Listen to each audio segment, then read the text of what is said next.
Respected Thầy, dear Noble Sangha, dear brothers and sisters.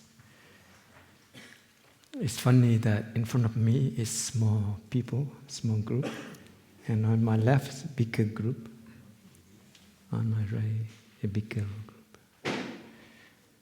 And when I give a talk, I would like to look at people, so I have to turn around. Today, Dharma talk, I would like to dedicate to my auntie. She passed away yesterday in the morning. She is my father's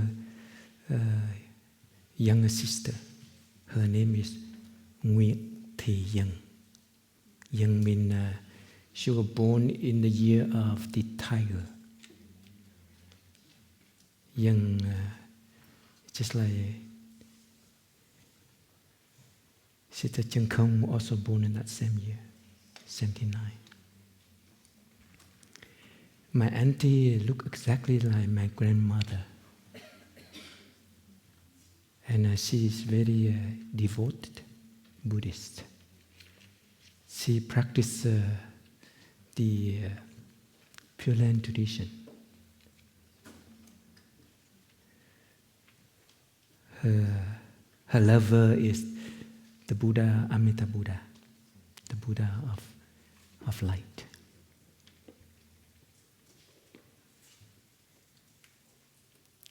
And if you want to know how my auntie look, you can look at Sister Tuệ Nghiêm. She looks exactly like my auntie. And my grandma also.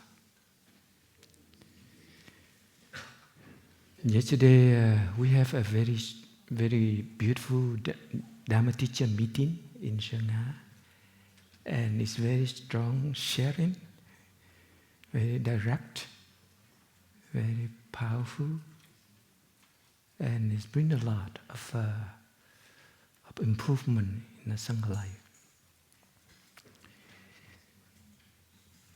And one of the brothers asked me, "Can you give a Dharma talk tomorrow?" And I say, "It's easy." Why easy for me? Because to give a Dharma talk means you share your personal experience. And in personal experience, we have a lot. We have plenty to share. We have vast of experience, because every moment is the moment of experience. It doesn't have to be enlightenment. It could be a very suffering, but it's also experience. And everything has value in it to share. Am I had the gut to share? That's the problem. That's the question. And I have the gut to share. I usually ask the question for myself, what am I doing here? You know, when I was a man, a young man, I usually ask the question, who I am.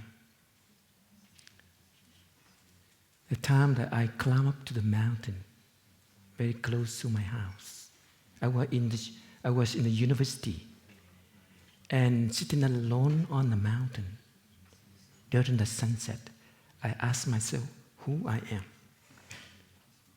why I'm here on this planet Earth. Why I'm born to be an Asian, a Vietnamese, that have to live, on the foreign country. And for me, that question, who I am, is too complicated to find the answer. Too ontological and theoretical, level of understanding. And now, as a monk in Plum village, I would like to ask myself, what am I doing here? I think it's more easy for me to cope with this question. What am I doing for my life here? And this question put me right into the path, into this way of life that I have chosen. I've been a monk for 26 years. Just 2 years after Sister Chim Kong ordained. So this question is very important for me. What am I doing here? What am I doing for my life here?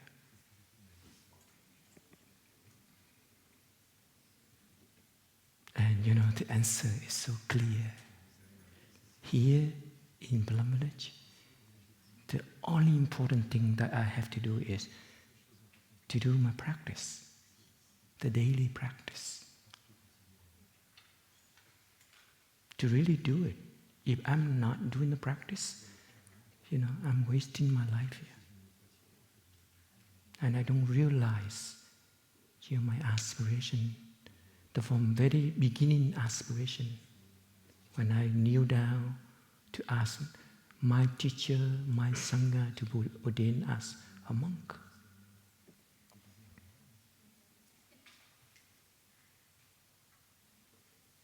So this question put me back into the vision, the right vision of what I'm doing here.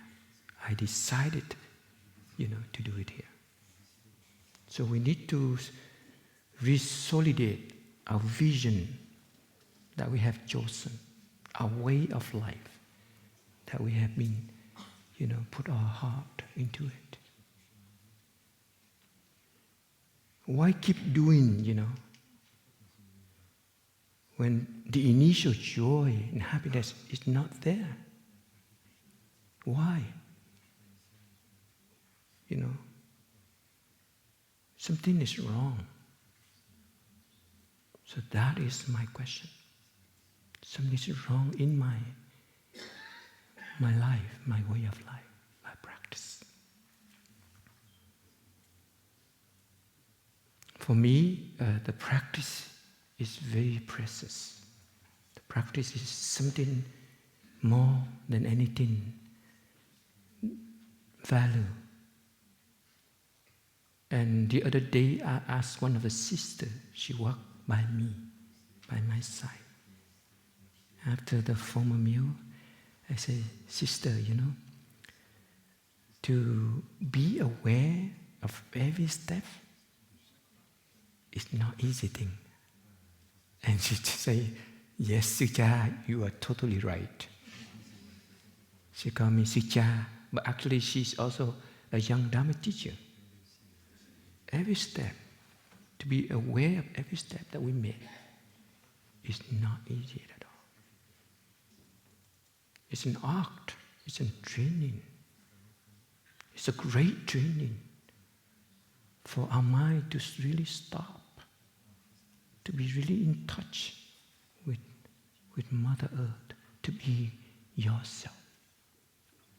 When I talk about you have to be aware of every step, some people make joke, then there'll be no fun.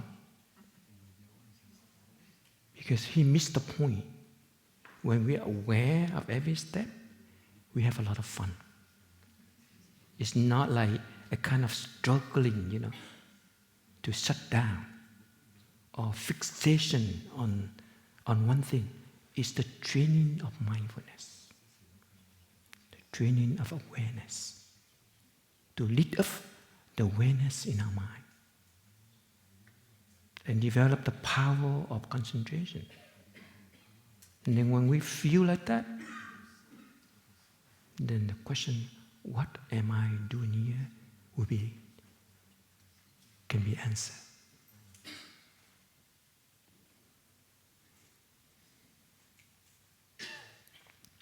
In the sitting or in the Dharma talk or in the Dharma share, if we are aware of every breath, that is a very powerful practice.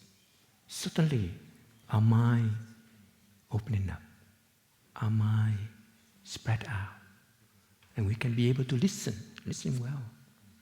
And during the sit, when we are aware of every breath we make, our mind beam up with light of mindfulness, concentration, and insight. So, this simple practice is very important. It's the foundation of our life. So don't underestimate the practice. When we learn with our teacher or the Buddha, he say, you have to learn the Dharma. So learning is very important. But the second step is you have to practice the Dharma. And the third step, you need to reflect, about the Dharma. So learning, practicing, and reflecting what we have learned. Reflecting in the practice, that's important. And when we do reflecting, we touch things more in a deeper level, in a more profound way. So we don't feel that I'm kind of wasting my time here. Everything, kind of becomes so bold here. When we do reflecting deeply, we break, we destroy, we shattering the block, the stagnation in our mind. So we go deeper, we go further and deeper. So that is one of my response to the question. Sometimes I ask myself, almost every day, is there any joy, anything that makes me happy in the day? So such a question is important. Because when we don't have joy anymore, we tend to fall into, a place of darkness, of kind of boredom. So today, my joy is the dahlia, the flowers over there. I stop at the dahlia, pink color around. Inside, it's white, and the heart is pink color. Can you see? Around the petal is pink. In the middle, it's white, pure white, and in the heart, it's pink. And that flower is my lover, my joy. I have to see it. So I stop with her for a moment. Look at the flower, the dahlia flower. And really be there, One of the teachings of Thầy that I love the most is to be. Just to be, It's a training. To be is a verb, but being is a noun. Being present. Being real. Being awareness, mindfulness. To say it is simple, but to do it is, it takes a lot of training. Take wholeheartedly. So we don't underestimate the teaching and the practice of our teacher. We feel great gratitude if we really do it. And we experience joy from time to time. And the joy of seeing, have the insight of seeing the flower, the insight of touching the flower, appreciation of the beauty of the flower is very important. So to come to Plum Village, if you love nature, you have vast of joy and happiness. If you live in Plum Village and you don't even pay attention to nature, you lose a lot of opportunities to be happy. So we need to revision our life here. We need to redirection of our own life here. To be able to be happy, to find the meanings of life. To fulfill our aspiration, the initial aspiration.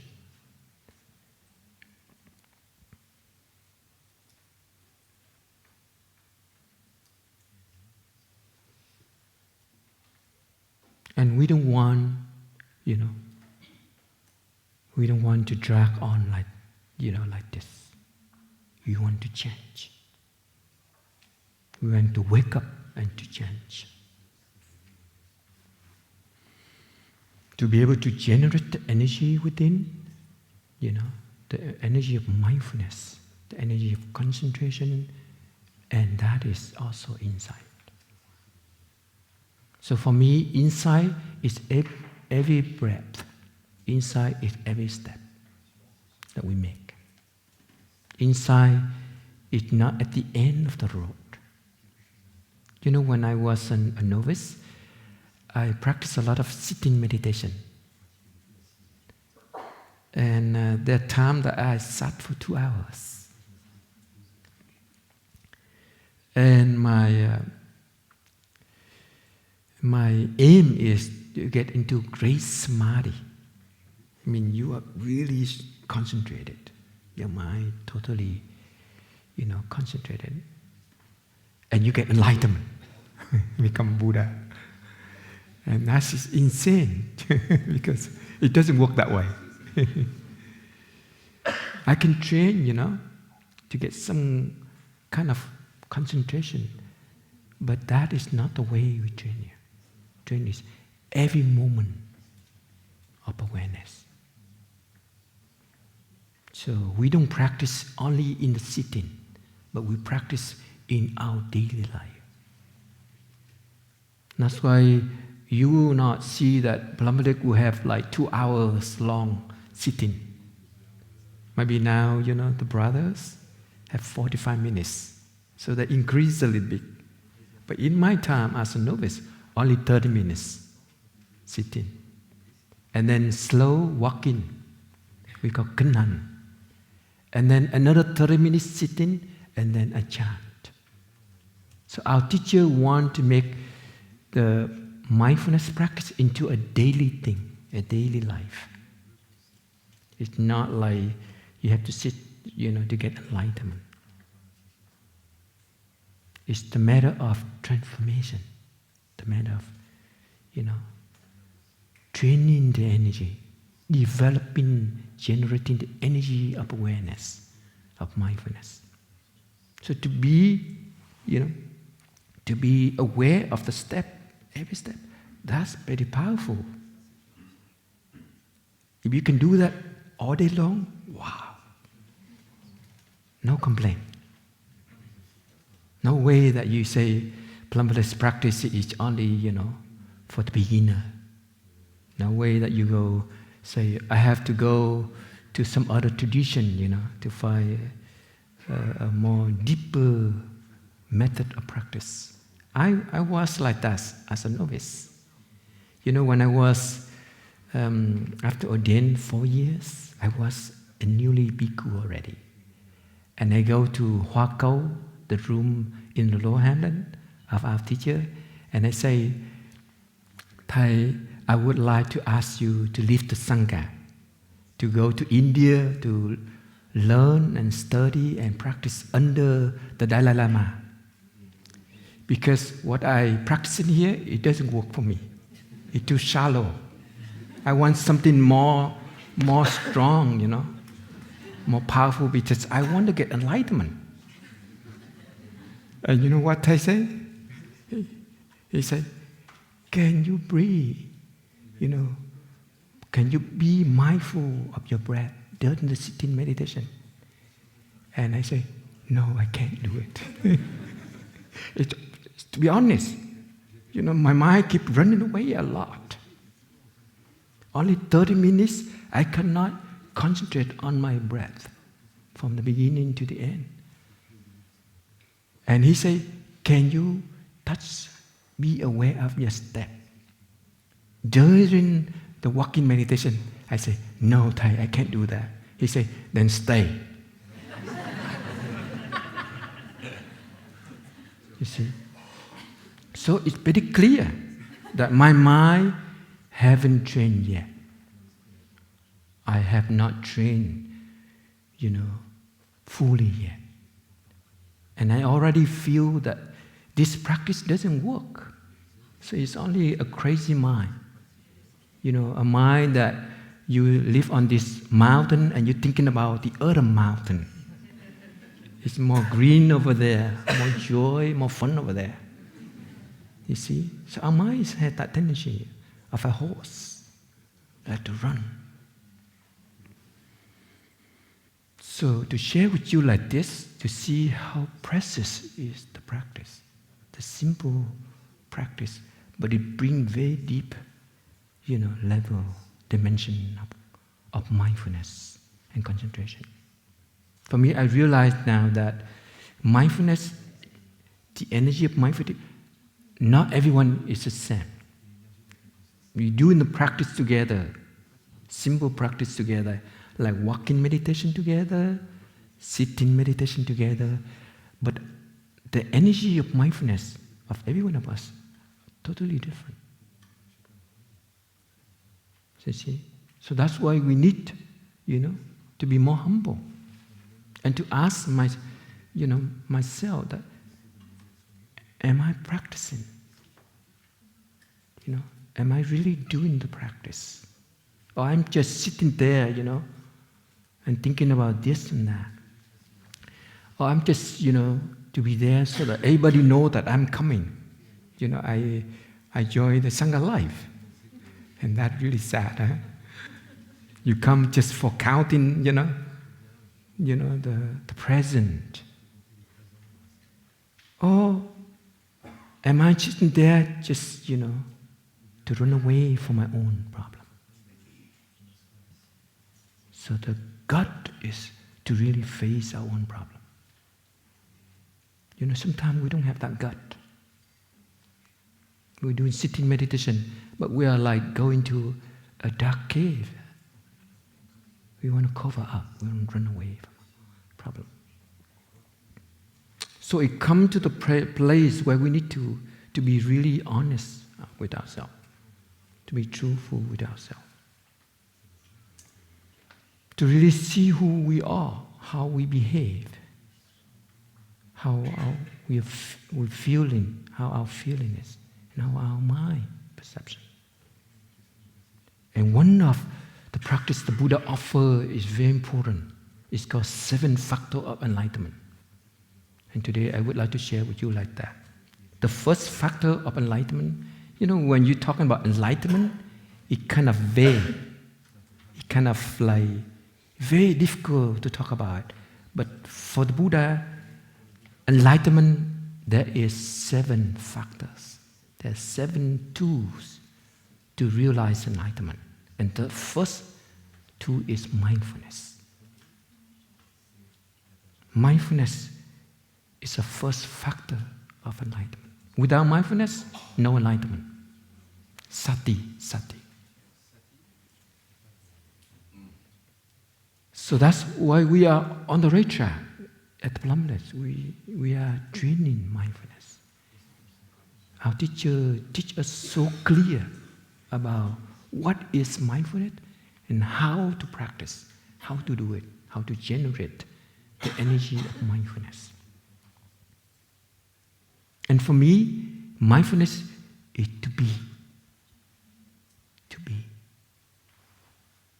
Not to think, but to be. Like, I like in the morning when, wake up in the morning. And I like to light up the candle and turn off the light and sit with the candle. So that is the time to be with the candle, to be with myself. And lit up the incense and see the smoke coming up from the candle. And make a cup of tea, hot tea. And the smoke coming up from the cups. That is how to be aware of what's going on.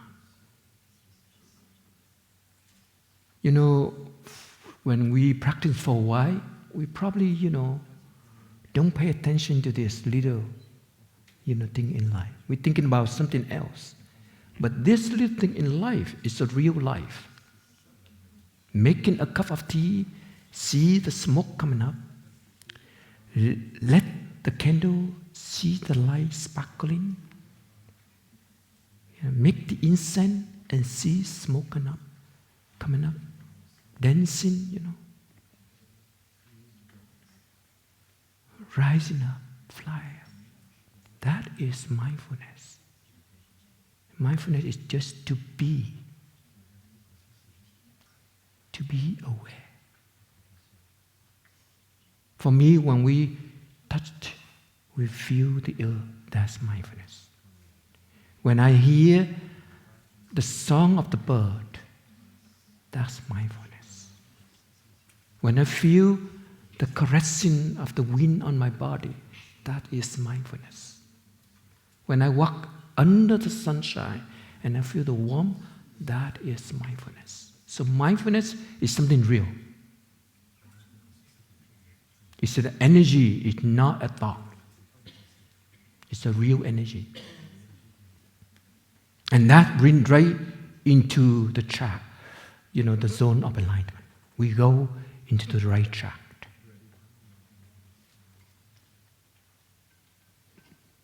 And the second factor of enlightenment is called investigation of the Dharma. Sometimes they say the keen investigation or right investigation. It's called Dharma Vichaya. Dharma Vichaya. Let me write on the board.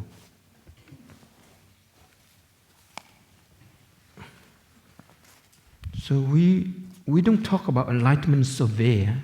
It should be in detail. And we can even do it.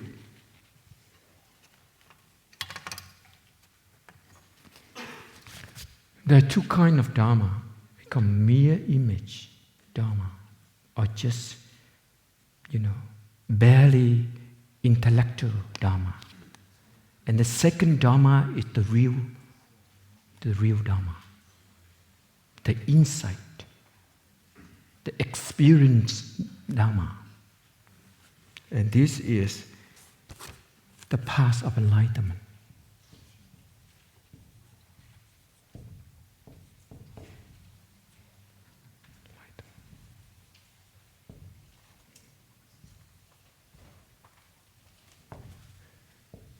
And the first one is called sati, mindfulness. And everyone knows what it is already. Not only know intellectually, you can feel it. You can feel the energy. Every breath, if we pay attention to it, the rising, falling of the belly, we have mindfulness. Every step that we touch, we feel the contact between our feet and the floor. That is mindfulness. That is real energy. And it makes, the act of touching the earth, bring the mind back to the body and touching Mother.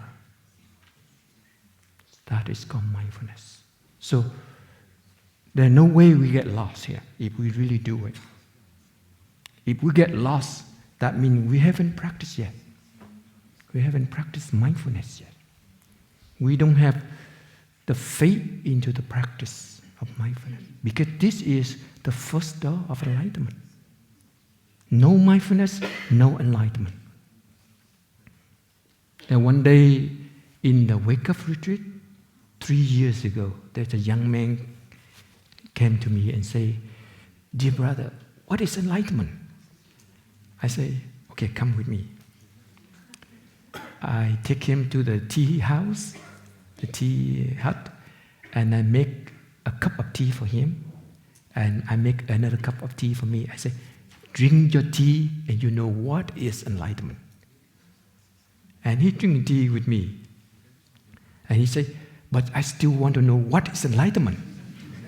I said, "Did you drink your tea?" He said, "Yeah, but I'm thinking about enlightenment."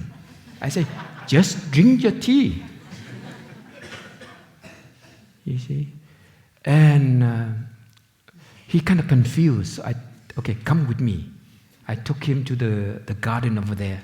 the flower garden where you see all the stone and the rose. And I point at the flower. Can you see the flower? He say, yes, I see the flower, but I still want to know what is enlightenment. I say, when you see the flower, that is enlightenment. That is pure awareness. You have to stop the mind. You have to stop even thinking about enlightenment to get enlightenment. Enlightenment is not a thought. Enlightenment is not a state of mind. Enlightenment is life. Encounter with life. Touching life. And the energy is mindfulness. Sati. Second is investigation of the Dharma. Dharma.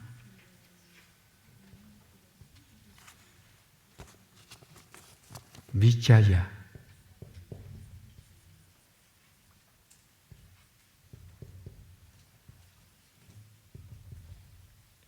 Investigation. Trạch Pháp. Niệm giác chi trạch Pháp. Investigation. So this comes to the point where we learn the Dharma, we need to reflect. We need to investigate. Because if we don't have the reflection, we don't understand the Buddha teaching. Only verbal, only intellectual. So investigation, the Dharma is very important. So we don't feel that nothing interesting here to do. Each thing we learn, we need to reflect. We need to look deeply, like our teachers say.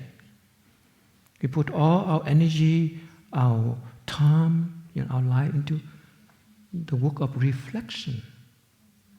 Look into it. And we'll find, what is the right Dharma door for us. Some brother like to do sitting meditation. Yeah, but their brother like to do walking meditation. There's a brother like to do chanting meditation. There's a brother like to do other kind of meditation. So investigate into the Dharma and find the right Dharma door. And all go into mindfulness, generating the energy of mindfulness. So if you like doing sitting meditation, fine, do it. But don't feel that you are the only one who doing the practicing. Because some other people else like to do walking meditation. You see, so investigate into the Dharma to find the right Dharma door. My mother liked to evoke the name of the Buddha, Amida Buddha. And me, when she died, I go to support her. I don't know what to do because she evoking the name of the Buddha and I'm practicing breathing in and out. So it kind of confusion a little bit at the beginning. But I know that, mindfulness is the right energy. Whether you evoke in the name of the Buddha, it's just to provoke the energy of mindfulness, to generate the energy of mindfulness. Whether you are practicing breathing, conscious breathing, it's also to generate the energy of mindfulness, concentration and insight. So it met the two ways of practice met. So I don't feel a kind of conflict anymore. And I sat there, sent the energy of mindfulness to my mom, singing for her, and kind of like give her guideline, because she haven't died yet, still very alert. She can hear me, she can see me, and she kind of understands what I'm saying. So we have to find the right Dharma door. Dhamma Vijaya. Some people like touching of the earth, touching of the earth to the Buddha, to the Dharma, to the Sangha. And when they do like that, they feel a lot of energy. Not only humility, but they feel a kind of connecting, intimacy, connection to the Buddha. So do it, you do it. Do your own Dharma door. But we have to do it. If we don't do the practice, we are wasting our time. And one day we will give up. And we don't know where to go. So for me, the Dharma is precious. For me, the Dharma, practicing the Dharma is very precious in Plum Village. We need to invest, put all our energy into it. And it right away, it brings us back to the path of enlightenment. Resolidate our vision of enlightenment. You know, the Buddha say that the career of a practitioner, a monk or a nun or a lay friend is enlightenment, is insight. And if we don't have insight, something goes wrong. Maybe our vision have changed. We go in a different direction. So our direction is enlightenment. Our direction is insight. Should be insight day by day, moment by moment, breath by breath. If not, something is wrong in our practice. Can you believe you practice day by day, but the mind is only dark, confusion, lonely, get lost? Something is wrong. And we go to the third factor of enlightenment. It's called energy. Energy. Viriva. Energy.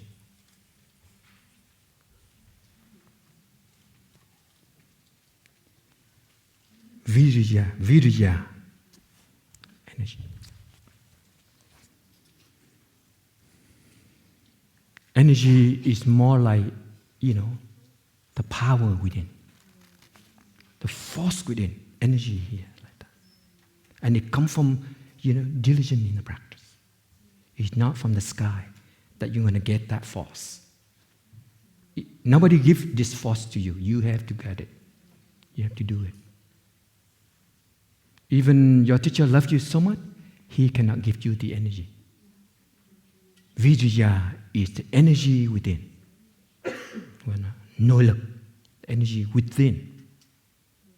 By diligence in the practice. We live as a community, of course, that we treasure our community. We appreciate very much our brothers and sisters. But when it comes to the practice, you got to do it. Your brother cannot practice for you. Can we really believe you sleep and you say, my brother practiced for me? That's a joke. So the energy is individual first at the beginning. We need to generate. We need to wake up and take care of our own life here. Reboost our own life here. To boost the energy of the bodhicitta, the mind of practice, the mind of enlightenment before, we want to go anywhere. So that energy, of practice is very important. Energy of practice.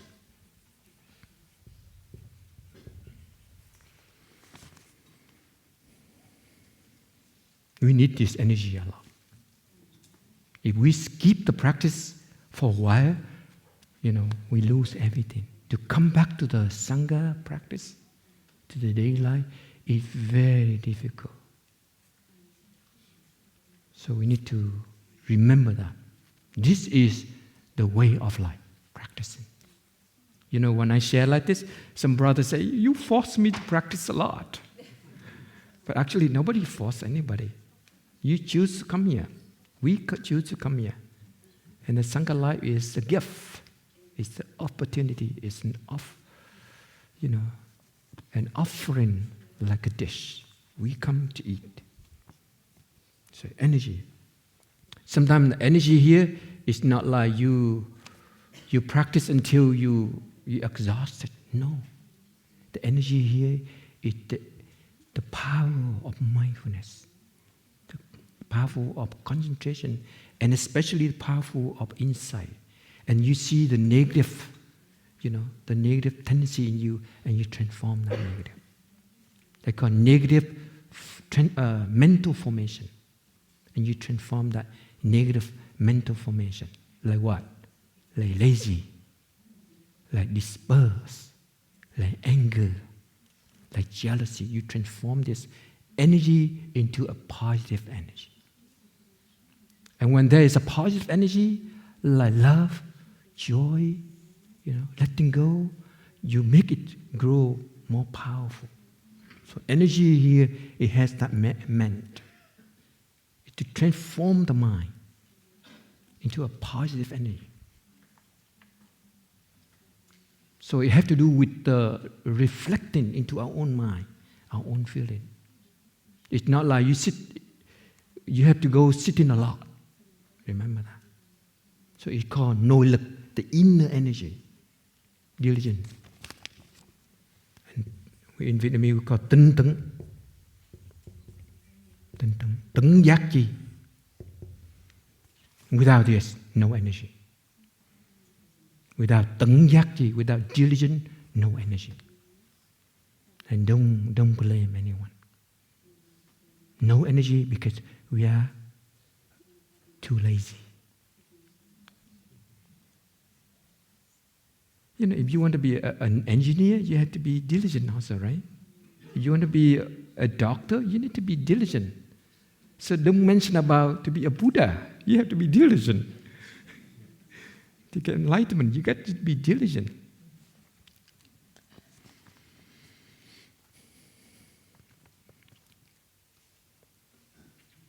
The brother say, you've been in the Sangha for so long, like 26 years or something.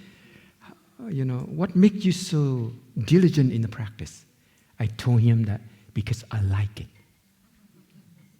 Because I like what I'm doing. It's important that you like to do it. You love to do it. It's not just the matter of survival. Surviving is really sad. You like it. You feel the experience, you feel the practice, and you like it, and become diligent. And diligence is a third way into enlightenment. So laziness, sleepiness doesn't work. We need to sleep enough, but too much, that's called laziness.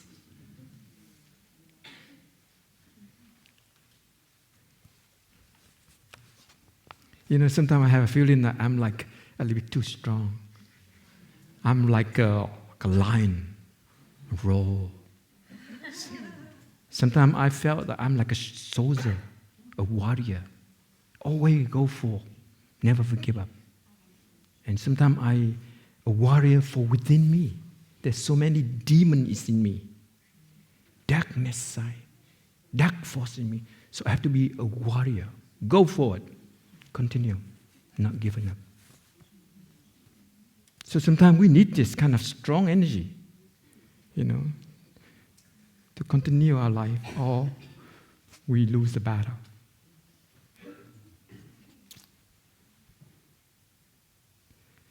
My sister always say, Sư Anh, you're always strong. You talk so strong, and we cannot handle that. I say, but I can't be soft. Sometimes we have different mentality. Yeah.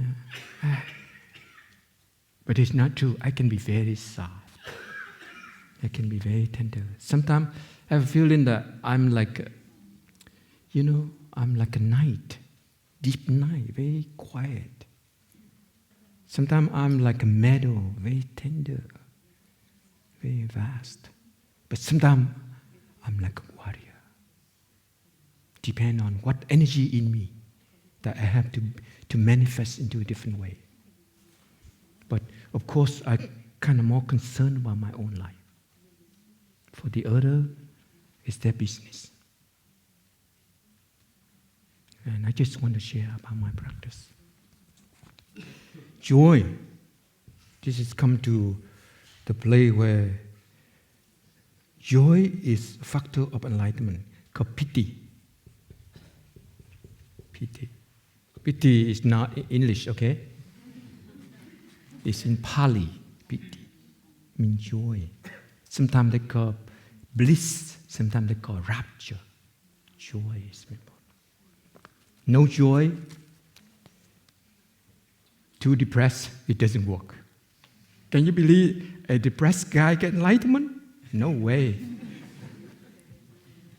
Joy is important. It gives the energy. The other day, Thầy kindly talked about the inner joy. But actually, there is no inner or outer.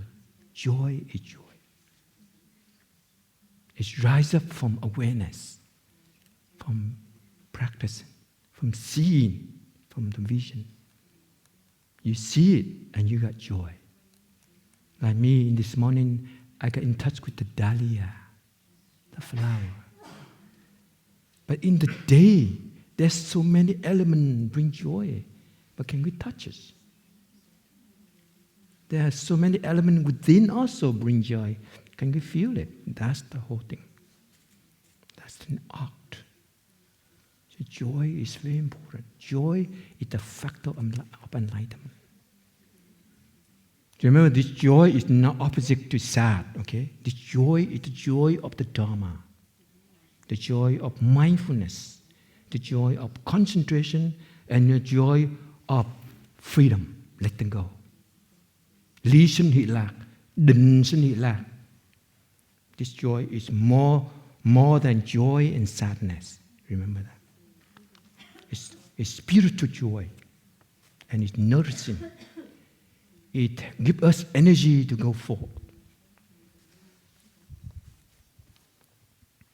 Piti, joy. The fifth is called relaxation and tranquility. This is nice. We need this. Relaxation and or tranquility.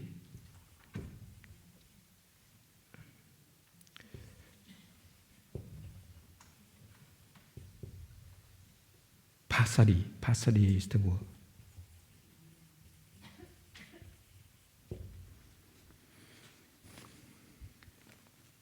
So relaxing, relaxing is so important. Tranquil is so important.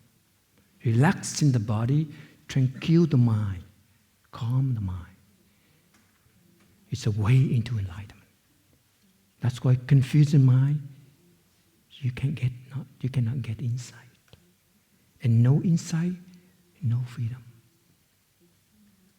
You see, that's why practicing breathing in and out, calming the mind, quiet the mind to the state of silence. Sometimes we get silence and we become frustrated. You can become like, oh, so what next? What next? Actually, that silence is important. And there are a lot of silence not in your mind. Your mind like a piece of music, and there's so many space between it. It's called silence, tranquility. Enjoy that. So don't do anything, just sit there, just be. Sometimes we do too much, and we lose the silence, the tranquility. That's why in Plum, we like to do things together. When we walk, that's it. Walking meditation with the Sangha is the most important. There are times when our Sangha, becomes so beautiful. When one time that we have walking meditation, and some people didn't go to the walk, including Sister Chân Không and Thầy Giác Thành. And you know what happened? Our teacher, during the formal meal, he said, "Today, who skipped the walking meditation?" I know what Thầy Giác Thành said, "I did." Cô Chân Không, and they had to go in front of the Sangha to practice beginning new, sám hối. And I remember also a lot more, go out and practice beginning new, touching of the earth, to the Buddha, the Dharma, and the Sangha, and confess that they didn't, participate in the walk. You see? So that is to see the importance of practicing. More than anything else, more than a book, more than a project, more, I think more than a consultation. We should go to the practice. Consultation later on. So when we practice, we got the relaxation in the body and the tranquility in our mind. Moment to moment train like this, the mind will calm down. We'll have to calm down. It's just like you put the cup of, a very dusty water on the table. And for a while, all this dust, tiny little particle, will slowly go down into the bottom of the cup. And the water will be clear again. Our mind is the same thing. Yeah, just sit, breathing in and out. Just be aware of the breath. That's all you need to do. And if the mind runs away, bring it back. Training. Breathing in and out. Don't do anything. Don't fight. Don't judge. Don't feel bad. Sometimes I have a lot of problems that I judge myself. And that creates more problems. I already have a lot of problems. Now I create more problems for myself because I judge. So just breathing in and out. Trust the practice. Trust the Buddha way and your teacher way. Tranquility and relaxation is very important. No tranquility, no insight. No relaxation, you have no rest. And when we have no rest, we can become very exhausted and we give up. So relaxation is very important. It's opposite with stress. Stress or anxiety, relax. It's very important. And it's very, very important for your health, for your body. And this is the way to enlightenment. So the Buddha is very scientific, very clear in his way of, of sharing about the way of enlightenment. I think the doctor can learn from this, this way, to help people who have psycho problem. And it comes to the next one is the sixth is the concentration. Concentration. Concentration is the factor of enlightenment called samadhi.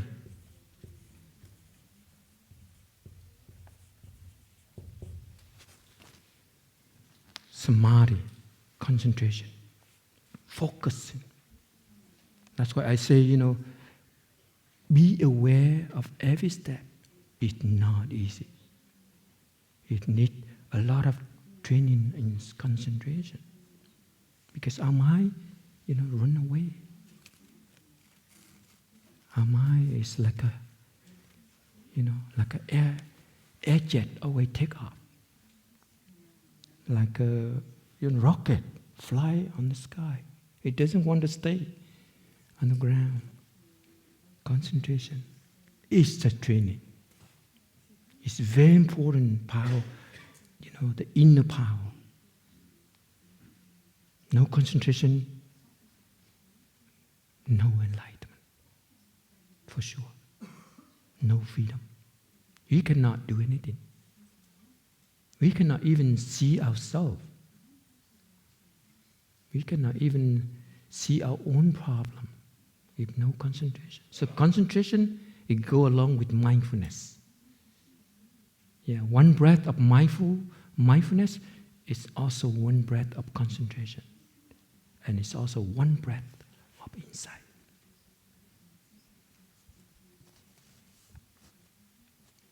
And usually concentration, you don't need to fix your mind anyway. Concentration is always have an object of concentration. It could be the step, the contact between your feet and the earth is the place of concentration. It could be your breath. the belly rising and falling, it could be a place of concentration. Or it's just the sunset. Sunset is the object of your concentration.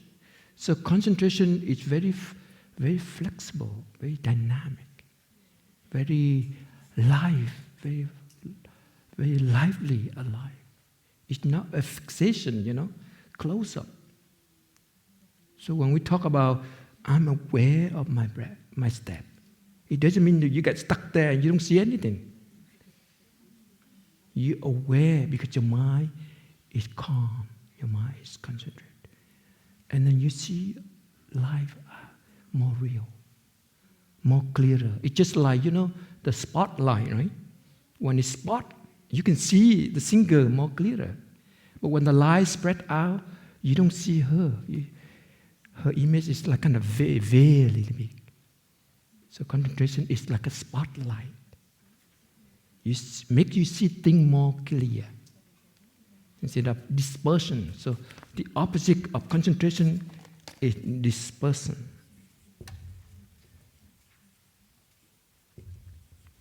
Distraction.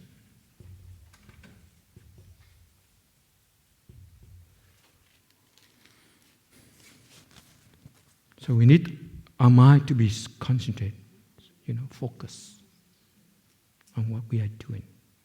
I'm writing book, and if my mind disperses, I cannot write. And my mind should be focused. And things will come up, things will come out. And the last factor of enlightenment is called equanimity. Very important. Equanimity. It's called upeksa. Upekka or upeksa. Upekka means it's called more like a letting go. Upekka. It doesn't take side. Letting go. Sa means let go. When you take side, you identify with one side and you have a problem with the other side, right? Just like, you take side with Mr. Trump. Oh, when you talk about Trump, you have a problem. Yeah. Or you take side with, Mr. Clinton, Mrs. Clinton, then you have a problem with Trump. So letting go. But I hope Trump will not be the president. We'll have trouble. Yeah, we have no choice but to choose one of them. So upeksa means, you let go. You let go of your attachment to, your ego. So deep down in upeksa, if we cling into our own ego and we take side, we cling into the right and we fight the left. We cling into the good and we fight the bad. So upeksa is very, very deep. And deep down, clinging to my ego. I'm right. I'm separate from you. Just like before I say, I'm concerned about my practice. The other people, it's their business. That is not upeksa. You see, when it go deeper, the enlightenment go deeper to the place where you let go of the attachment, the craving attachment to the ego. The ego like a judge, and it manifests into our perception and our thought. You're always judging oneself, judging the other people, reacting to environment, and it creates a lot of problem. So let go to be, let go to experience, let go for enlightenment to come. Upeksa. So that's it. That's 7 ways of enlightenment.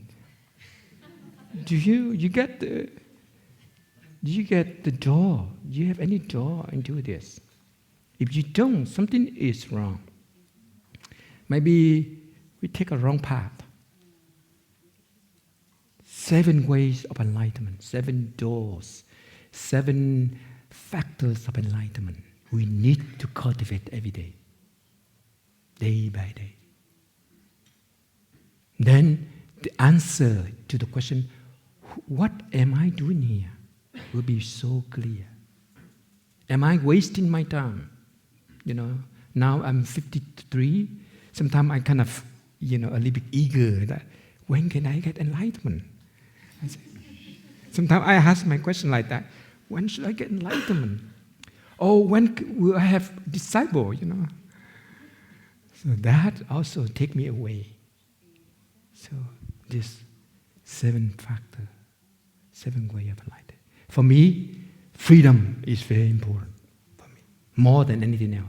If you give me money, actually you don't allow me to get freedom, because when I have money, I like to spend money. So don't give me money, give me freedom. I need that freedom. I need that space. I need to drain my mind. I need to have time to really drink my tea, write my book, take a walk, take a breath. Sit down and look at the candle. Enjoy the sparkling of the candle. The other night, I woke up for the recitation of the precept.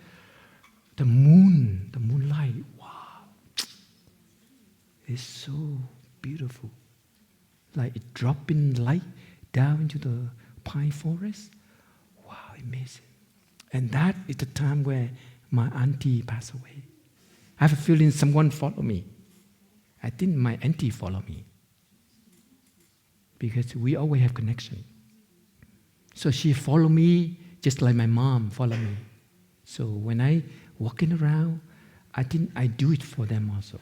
I enjoy the moonlight for them.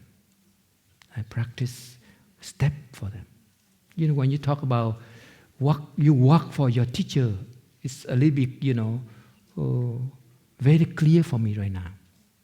The deeper connection, there's no separate existence. Of course, at the beginning, I always say, I have to walk for myself. I have to get up and do sitting meditation, because nobody's going to do that for me. But when you go deep into this practice, you see a deep connection between you and your family, between you and your teacher. I think a lot about Thầy. And every time I think about Thầy, it just boosts up the energy of walking meditation. Because Thầy wants to walk so much. He trains so much. He's a person who has a lot of, power, will, to recover.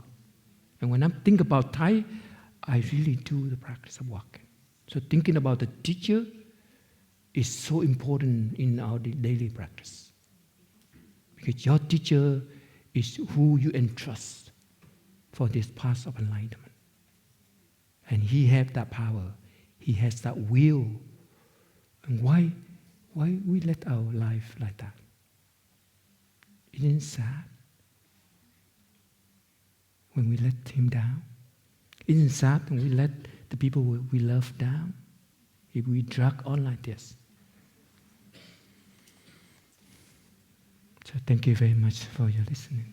Sorry, at the end, a little bit emotion.